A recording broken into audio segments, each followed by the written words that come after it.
They buried my husband on a Tuesday, and by Wednesday I had already become someone else's enemy. I didn't know it yet. I was still standing outside my parents' front door in the Chicago cold, still wearing the black Valentino dress I'd bought 2 years ago for a charity gala, still clutching the leather folder my husband's attorney had handed me 40 minutes after the coffin lowered into the frozen ground. 40 minutes. Like he couldn't even wait for the dirt to settle before making sure I understood exactly what Elliot had left behind. $86 million in liquid assets, 2 buildings on the Upper West Side of Manhattan, a private investment portfolio that his firm had been managing for the last 11 years. I was 34 years old, widowed, numb in a way that felt less like grief and more like standing inside a glass box, watching my own life happen to someone else. And all I wanted in that moment was my mother. I just wanted to walk into the house I grew up in, sit down at the kitchen table with a cup of her chamomile tea, and cry until I had nothing left. That was all I wanted. That was the only thing I was asking for. I should have kept driving. I heard them before I even touched the door handle. My parents' house in Kenilworth is the kind of place that looks like it belongs on the cover of a magazine. The wraparound porch, the ivy, the custom storm door my father had installed 3 winters ago that seals so perfectly you can't hear a thing from outside. Except that night, someone had left the front window cracked. Just an inch, just enough. My mother's voice slipped through it like smoke, low and urgent, and nothing like the way she talks when she thinks anyone is listening. She has 2 voices. I know that now. I grew up hearing the soft one, the Sunday church one, the one she uses at my sister Celeste's dinner parties when she wants everyone to think she's the sweetest woman in the room. I had never, not once in 34 years, heard the other one, until I stood on my own parents' porch in the cold with my dead husband's fortune in my hands. "She can't find out," my mother said. "Not yet. Not until we figure out how to move it." Move what? I didn't breathe. "Celeste already talked to the attorney," his voice said. His voice was steady, the way it gets when he's negotiating. I'd heard it on business calls my whole childhood, that flat, clipped authority that means he's already decided something and is simply managing the timeline of everyone else catching up. "Ruby never asks questions," my mother said, and I felt something cold drop straight through my chest, because she said it like it was a compliment, like my silence had always been a convenience. That's the whole reason this worked. I stood there for 11 seconds. I counted. I have this thing I do when I'm overwhelmed where I count backward from whatever number feels manageable, and 11 felt like all I had. I pressed my back against the cold brick beside the window, and I breathed very quietly, and I listened to my mother and father discuss my dead husband, and my inheritance, and my sister's involvement in something they clearly believed I would never discover, and I felt every single soft thing inside me go completely, permanently still. Here's what you need to understand about my family before I tell you the rest. We are not a loud family. We don't scream, we don't throw dishes. We are the kind of family that smiles at the right moments, sends thank you notes within 48 hours, and handles damage control the way other families handle dinner, efficiently, quietly, and with the understanding that what happens inside the house stays inside the house. My father, Roland Hale, built a commercial real estate consulting firm from a single office in Evanston into a company worth $40 million. My mother, Patricia Hale, was a corporate attorney for 22 years before she retired to chair 3 charitable foundations and attend every social function that mattered in the North Shore circuit. My sister Celeste, 38, married a surgeon named Dr. Paul Frazier, lives in a 6-bedroom house in Winnetka, and has spent the better part of our adult lives being the daughter my parents actually planned for. I was the one who fell in love with Elliot Carr at a fundraiser when I was 24, married him 8 months later in what my mother called a rushed but lovely ceremony, and moved to New York City, where I spent the next decade learning to become someone who belonged in the world my husband already occupied. I thought I'd done a pretty good job of it. I thought the distance between Chicago and Manhattan had made peace between me and my family's particular way of loving people. I thought we were fine. I was wrong about a lot of things back then. How long had they been planning this? That was the question that was already eating through me like acid as I stood on that porch. I heard my sister's voice then, Celeste, who I had called from the cemetery parking lot 40 minutes before arriving, who had said, "Oh, honey, come straight here. We'll all be together." And she was inside my parents' house, which meant she had driven 20 minutes in the opposite direction from her own home to be here, which meant this conversation was not spontaneous. This was a meeting. My husband wasn't cold in the ground yet, and my family had convened a meeting. "The buildings are the issue," Celeste said. I could hear the precision in her voice, that attorney-adjacent way she speaks when she's worked through something thoroughly. She's not a lawyer, but she married one, and somewhere along the way she absorbed the language of careful strategy. If she liquidates and just takes the cash, that's one thing, but if she holds the properties and starts getting advisors involved, someone's going to find the original deed transfers, and then everything unravels. "She won't know what she's looking at," my mother said. "Real estate documents, Ruby's never dealt with anything like that." Deed transfers. I pressed the leather folder tighter against my side. "She's smarter than you give her credit for," my father said, and for a wild, gasping second, I felt something like gratitude, before he finished the sentence, "which is exactly why we need to move before she gets comfortable enough to start looking." I walked away from that window and sat in my car for 45 minutes in the dark. I didn't cry. I'm telling you that because I want you to understand that whatever I was feeling in that car was not grief anymore. Grief had been happening for the 6 weeks Elliot was in the hospital after the cardiac event that took him. All that long, terrible time of sitting by his bed and holding his hand and talking to him, even when they told me he couldn't hear. What I felt in that car was something different, something that didn't have a soft name. I pulled out my phone and I called Elliot's attorney, a man named Harold Breeze, and I told him I needed to see him first thing in the morning, privately, before any other meetings, and I needed the full history of both Manhattan properties, including all previous ownership records and deed documentation going back 15 years. He was quiet for a moment.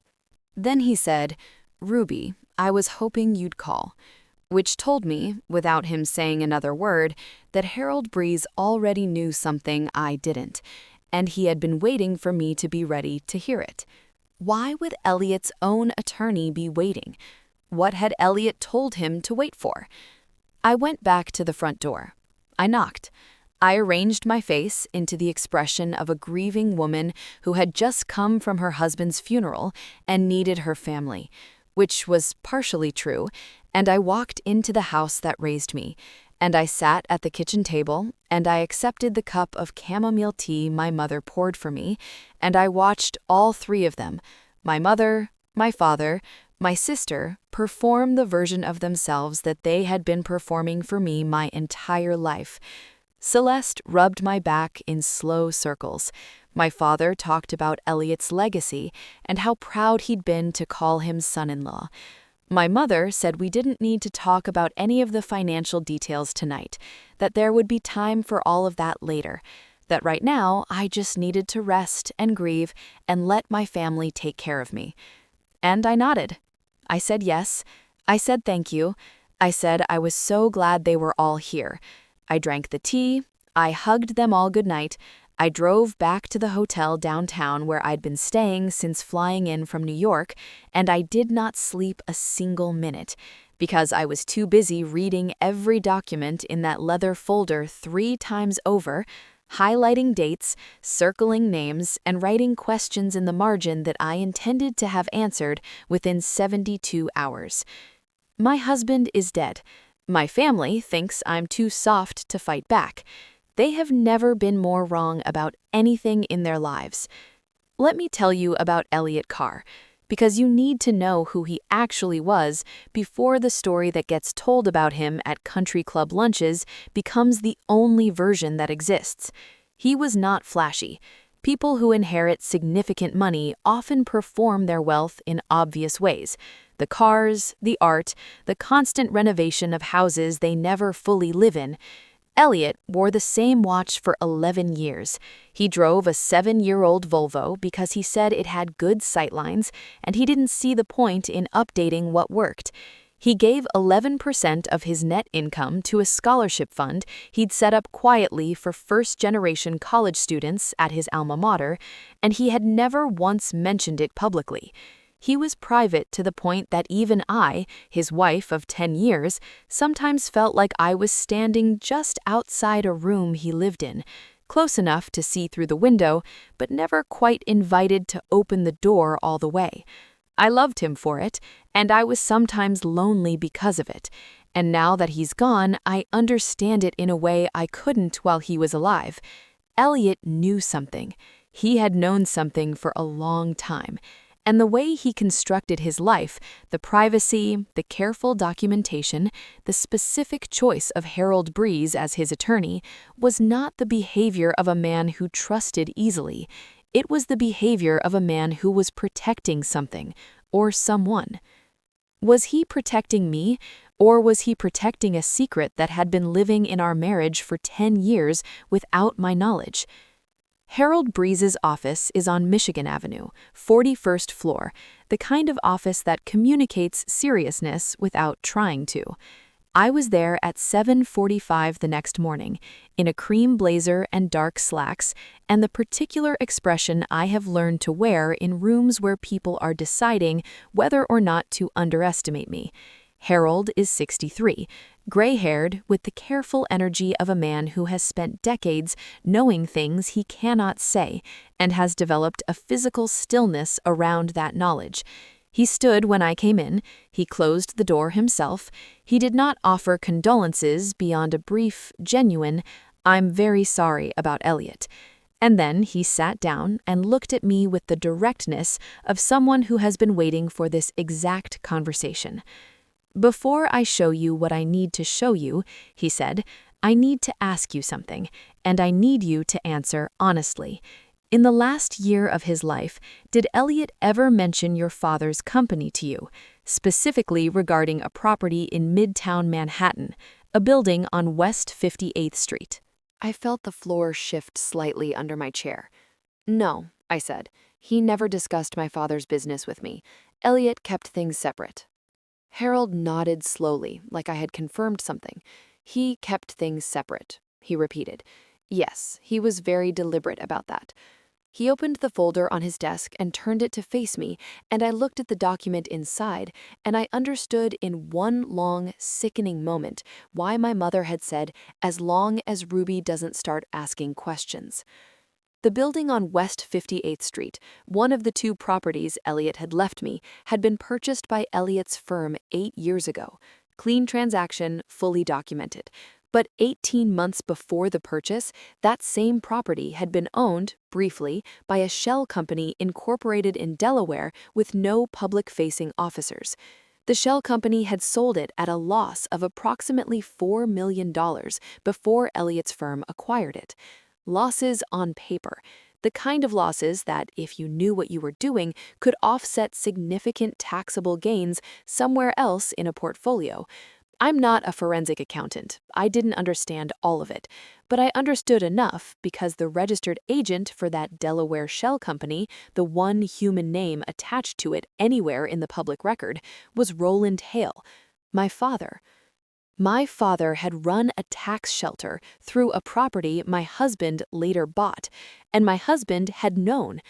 "Did Elliot know this when he purchased the building?" I asked Harold, and my voice was completely steady, which surprised even me. "Yes," Harold said. "He discovered it during due diligence. It took his team 3 weeks to trace it all the way back because it had been constructed carefully. Whoever put it together knew exactly how to obscure the trail." He paused. "Ruby, your father's company has been under quiet investigation by the IRS for the last 14 months. Elliot was aware of this. He was cooperating with the investigation." I sat with that for a moment. My husband had been cooperating with a federal investigation into my father's finances for over a year, while we had Christmas dinner together, while we sat in the same pew at the Easter service my mother insists on every year, regardless of whether anyone actually believes in anything. Was Elliot ever in danger? I asked. Harold looked at me very carefully. That's the question I hoped you wouldn't ask, he said, because I don't have an answer that's going to feel like comfort. A federal investigation, a husband who died unexpectedly, a family already positioned to manage what I inherited before I even knew I'd inherited it, and a question hanging in the air of that office that neither of us wanted to say out loud. I drove back to the hotel and I sat in the window looking out over the lake, and I thought about 11 years of marriage and what I actually knew versus what I had been allowed to know. I thought about the way Elliot had insisted 4 years into our marriage on updating his will with Harold Brees specifically, a man my family didn't know. I thought about how he had taken out a very particular life insurance policy and made me the sole beneficiary with a clause that required a 60-day waiting period before any payout, which his attorney had called unusual at the time, and Elliot had called just being careful. I thought about the last real conversation we'd had before the cardiac event, a quiet Tuesday night in our apartment when he'd poured 2 glasses of wine and sat across from me at the kitchen table and said, "Ruby, if anything ever happens to me, don't sign anything for 60 days. Promise me." I laughed. I had said, "Nothing's going to happen to you." He had looked at me with those patient gray eyes and said, "Promise me anyway." I promised. I thought he was being anxious. I thought he'd had a hard week at work. I thought 100 things that weren't the right thing. I finally understood what he had been trying to tell me, and I finally understood that the man I had married had spent the last year of his life quietly, carefully building me a weapon. He just hadn't lived long enough to put it in my hands himself. My phone rang. It was Celeste. "Hey," she said, warm and easy like sisters do. "Mom wants to do dinner tonight, just the family. Come over to my place. Paul's making that lamb you like." I closed my eyes. I thought about the $4 million. I thought about the IRS.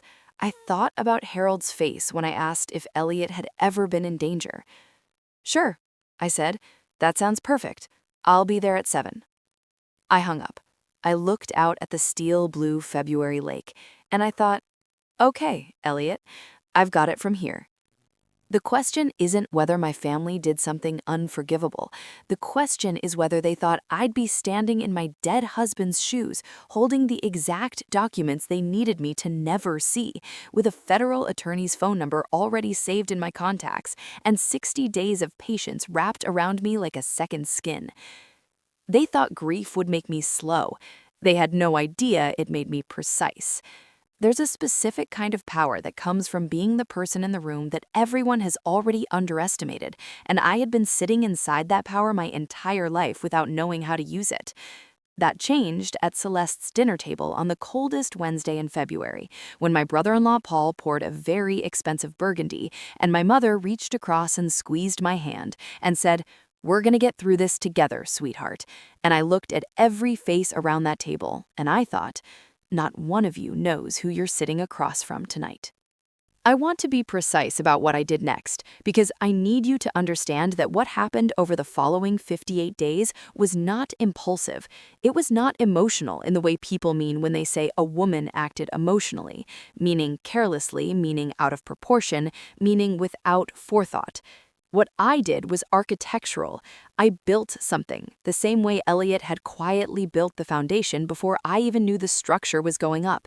And by the time my family realized what I was constructing, the walls were already load-bearing, and there was no version of events in which they weren't standing inside it. But first, I had to know everything, because you cannot dismantle something you don't fully understand. The morning after Celeste's dinner, I called a woman named Sandra O'Coffer, a forensic accountant in New York City who had been referred to me by Harold Brees with one sentence of introduction. "She's the best in the country, and she owes me a favor."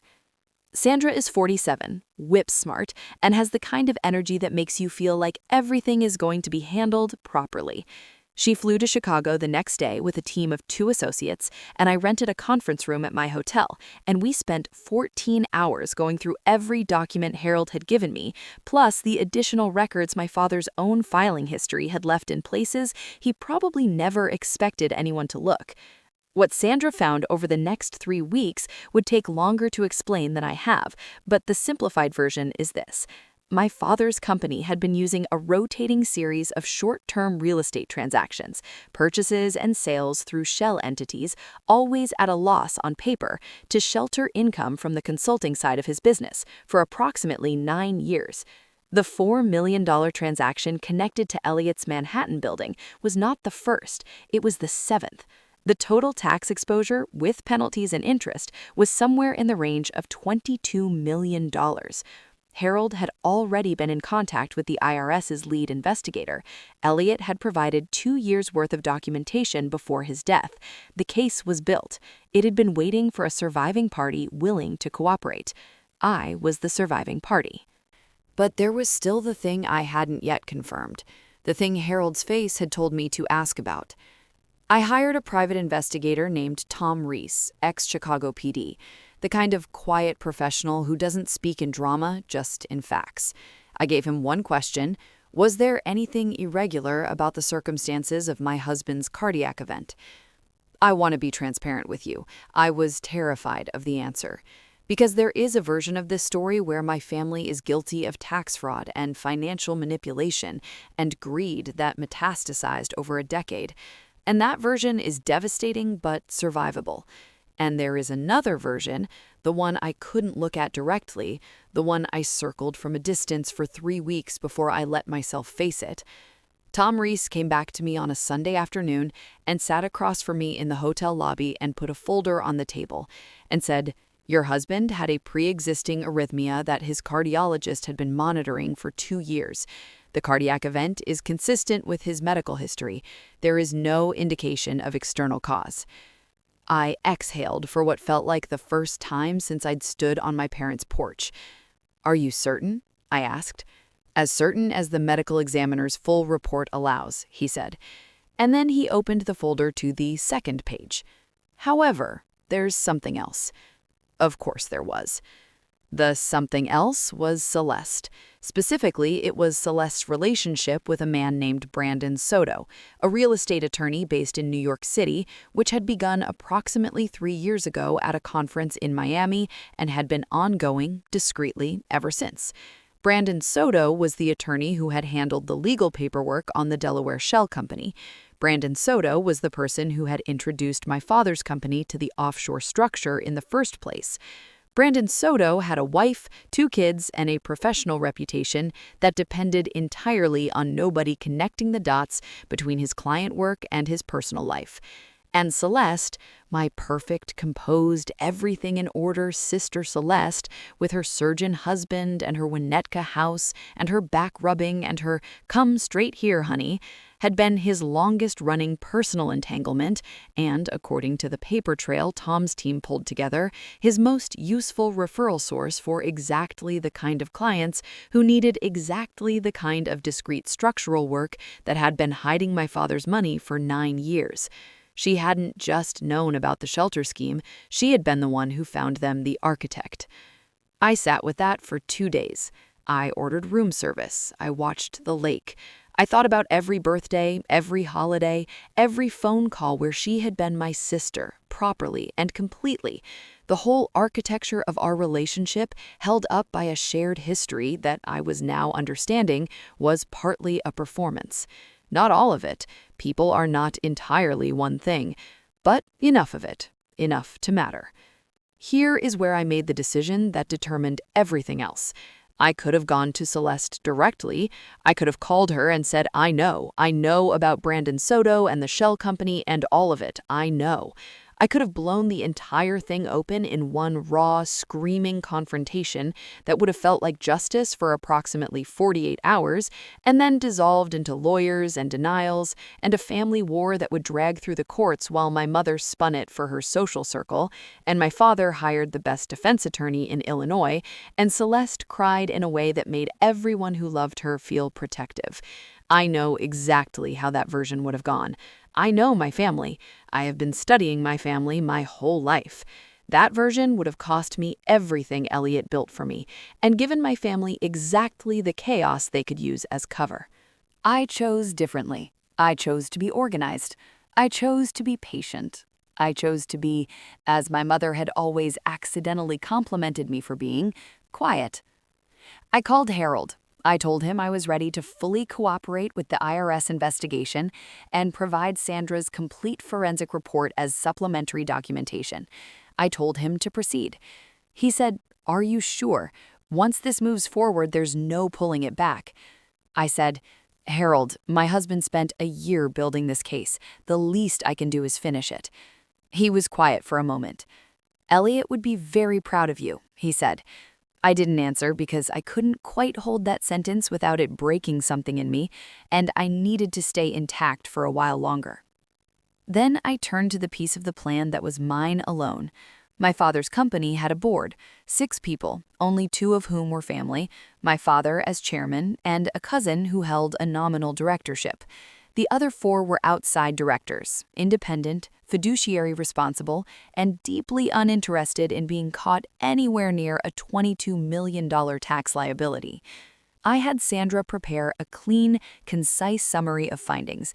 Nothing classified, nothing from the federal investigation, just the documented transactional history that was already public record if you knew how to read it, and I sent it anonymously to each of the 4 independent directors on a Friday afternoon. By Monday morning, 3 of them had called for an emergency board meeting. By Wednesday, my father had received his first formal inquiry from his own board asking him to explain the Delaware transaction history. He had no idea where the inquiry had originated. He had no idea I was in possession of the same documents. He had no idea that the version of Ruby he had raised, the soft one, the accommodating one, the one who never asked questions, had been replaced by the version that Elliot had quietly, patiently been preparing for exactly this moment. Here is what happened to my family over the following 30 days, and I'm going to tell it to you plainly because the facts are more devastating than any dramatization I could build around them. The IRS investigation became formal and public on March 14th. My father's company stock, it had gone public 4 years prior, dropped 31% in 5 days. 3 of the 4 independent directors resigned.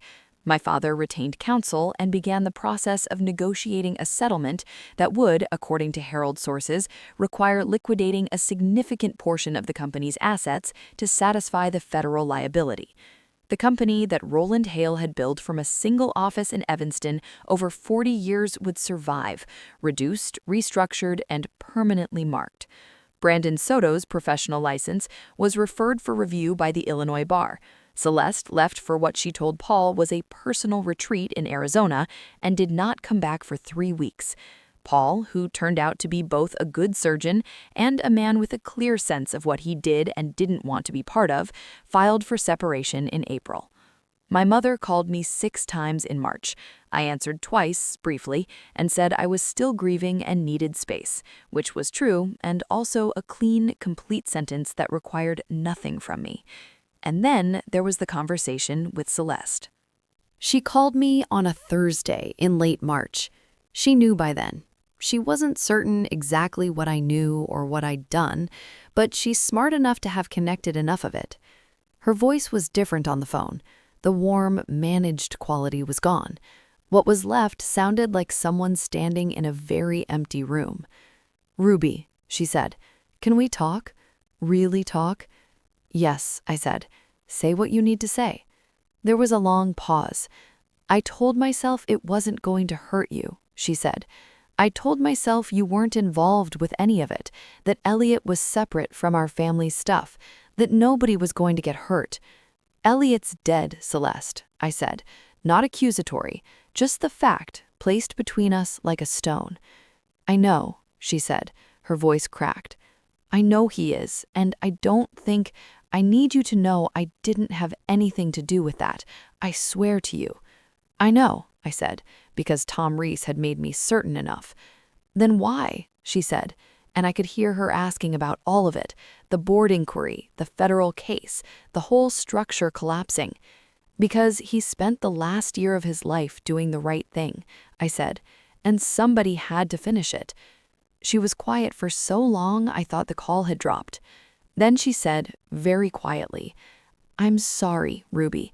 I'm actually sorry." "I believe you," I said, and I did, partially. People contain multiples of themselves. "That doesn't change anything," I added. "I know," she said. "I know it doesn't. We haven't spoken since. Maybe we will one day. That part I genuinely don't know yet.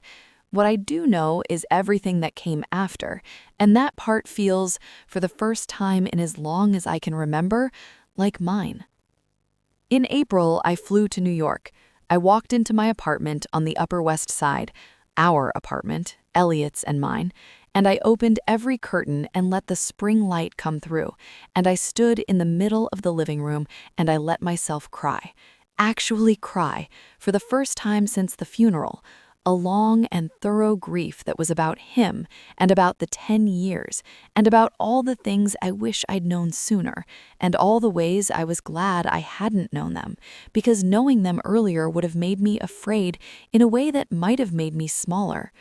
I cried until I was done, and then I washed my face and called Sandra, and we began the process of transferring the Manhattan buildings into a proper property management, generating income that would be clean and documented and entirely, irrevocably mine. I started meeting with a financial advisor that Harold recommended, a woman named Grace Tanner, who spent 3 hours in our first session simply listening to me describe what I understood and what I didn't, and never once spoke to me like I should have already known something I didn't. Elliot's portfolio, under Sandra and Grace's guidance, began performing in ways that were both responsible and frankly remarkable. I am not going to tell you I became a financial expert overnight. I am going to tell you I became the kind of person who asks every question, signs nothing without understanding it fully, and never again in her life enters a room assuming the people inside it are not capable of wanting something from her. In April, I started the Elliott Carr Foundation. First-generation college students, full scholarships, renewable for 4 years, with a mentorship component that I am personally involved in. It was the thing he'd cared most about, done quietly for years, and I wanted it to have his name. Harold helped me set it up. The first cohort of 12 scholars was announced in September.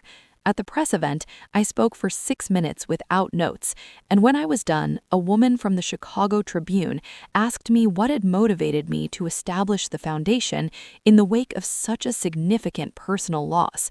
I looked directly at the camera behind her, and I said, "My husband believed that real power is the kind you build for other people.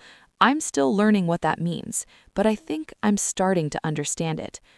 That's the moral, if you need one stated plainly.